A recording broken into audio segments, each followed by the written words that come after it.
So last week, Twitter permanently suspended Project Veritas, with CNN reporter Brian Fung of CNN Business writing, the reason, from a Twitter spokesperson, was because of repeated violations of the platform's policies prohibiting sharing or threats of sharing other people's private information without their consent. Host of CNN, Ana Cabrera, said something completely different factually, that it was misinformation. Let's take a listen.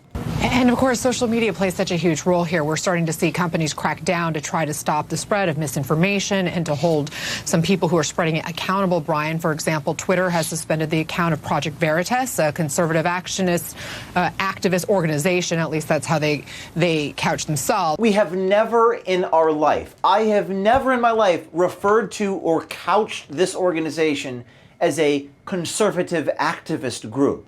Never, ever in the history of my life.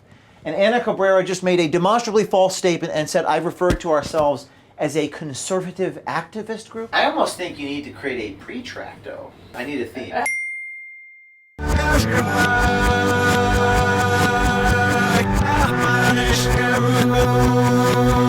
Of Project Veritas, a conservative activist organization. A conservative activist.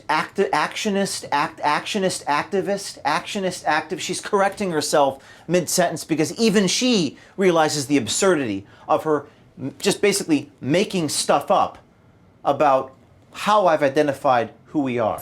But this is part of a much broader crackdown, as we mentioned, by social media giants on accounts that are promoting misinformation. Promoting misinformation.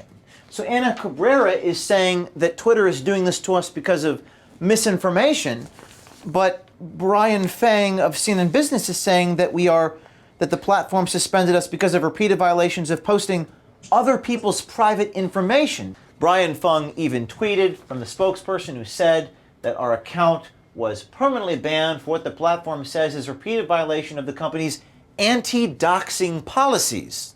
Twitter suspended due to the doxing based upon this video of us questioning the vice president of Facebook, Guy Rosen, about his comments from a leaked video where the vice president of Facebook was talking about freezing the comments. Again, it was outside of his house, so we suppose Twitter was saying by confronting the man with the lamppost and the house that somehow this was doxing the vice president of Facebook. We've done nothing different than what CNN often does. This is Drew Griffin, CNN reporter, confronting not the vice president of a large tech company, but a private resident, a non-public figure outside of her house in Florida, questioning her about whether she's a Russian troll. And CNN didn't actually blur out the number of her house. We're actually blurring it in post-production. You can actually visibly see the number of her house. This is a private citizen, not the vice president of Facebook. Twitter leaves up the tweet of Drew Griffin confronting this woman outside of her house. That's not doxing someone, but us going outside the house of the Facebook vice president is doxing. Got it. That doesn't make any sense. Yes, and these companies' policies are changing as time goes on, becoming more strict as time goes on. And as a result, groups like Project Veritas, no connection to QAnon, but Project Veritas, a very controversial conservative group, got swept up in a Twitter policy by violating multiple rules on the site. Violating multiple rules? What is Stelter talking about? There's only one rule that Twitter said that we violated. That was the privacy policy, posting private information. Twitter has never given us any other indication of violating any other rule. Now, in terms of the actual private information we posted in the past, there was the FEC record of Kyle Urich. He was the guy talking about how great gulags are. So we published a public piece of information, FEC pay stub, which is how much money he was making, and Twitter asked us to delete that tweet. There was the 2016 instance where we posted Hillary Clinton staffer Wiley Mao's pay stub. Twitter asked us to delete that tweet. So again, there was two pay stubs, public information, Federal Election Commission records, and then now this vice president of Facebook that Twitter has asked us to delete. Yes, and these companies' policies are changing as time goes on, becoming more strict as time goes on. And as a result, groups like Project Veritas, no connection to QAnon, but Project Veritas, a very controversial conservative group, got swept up in a Twitter policy by violating multiple rules on the site. That is just factually incorrect. According to CNN's own reporter, Brian Fung, we've only been accused of violating one rule, and that's posting people's private information. But even then, we've confronted the vice president of Facebook. We've published FEC records on issues of public import. That is the paragon of investigative reporting, to publish things the public has a right to know. But even on that front, posting people's private information, CNN is in violation of it by publishing the number of a private resident that they confronted. She is not a public figure. She is not the vice president of Facebook. Issues involving what constitutes hate speech, freezing comments on posts is maybe the biggest story, maybe the biggest public concern in the history of journalism.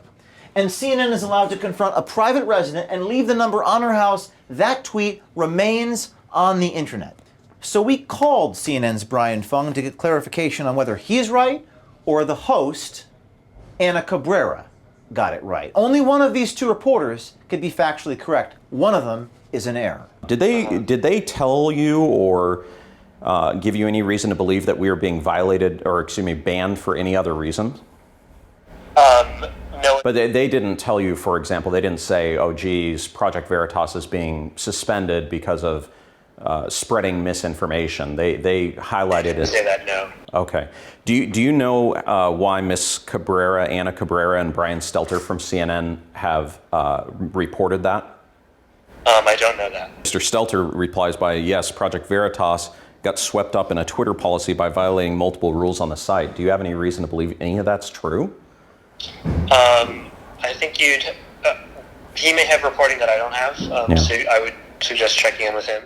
But certainly what you heard from Twitter wouldn't support that. What I heard from Twitter was that there was a violation of the company's policy against doxing, even though they don't personally call it that. Now, of course, it's incredibly ironic that CNN is going on camera talking about misinformation when their own network is peddling misinformation either from reporter Fung or from Ana Cabrera. So our attorney followed up with a letter. This letter is addressed to David Vigilante, General Counsel for CNN. Allow us to be clear. Ms. Cabrera and Mr. Stelter need to publicly apologize for this reporting on air and in writing. They must own up to it, apologize, and correct the record on air and in writing. Who am I speaking with? LaTanya Thompson. LaTanya Thompson, a pleasure to speak with you today. And you represent David Vigilante of CNN, correct? Yes, sir. And we had sent a letter to David Vigilante in his capacity as General Counsel of CNN. All right. Do you mind forwarding a copy of that letter to me? David gets about 4,000 emails a day. Of course. And if he doesn't recognize your name, he's not going to open it. So, Oh, I'm sure he'll recognize our name, Project Veritas, James O'Keefe. And what we're looking for, Ms. Thompson, in your capacity of representing the General Counsel, David Vigilante, is we're looking for an apology and a correction of the record, either in writing or on air. I represent a media company, and there's a lie, and they said that our account was suspended for spreading misinformation. They said this on the air. Ana Cabrera said this on the air with Brian Stelter. It contradicted what CNN wrote on their website, which is that we were suspended for privacy violations. So CNN has said two separate things that contradict each other. We need an update or a clarification, or please tell Mr. Vigilante that we have grounds for a lawsuit. Okay, so he wasn't able to respond to your letter. She'll be forwarding it to the appropriate party, and you probably get a response. So you heard it there. We'll be waiting for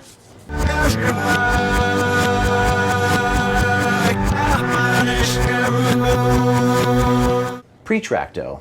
Stay tuned.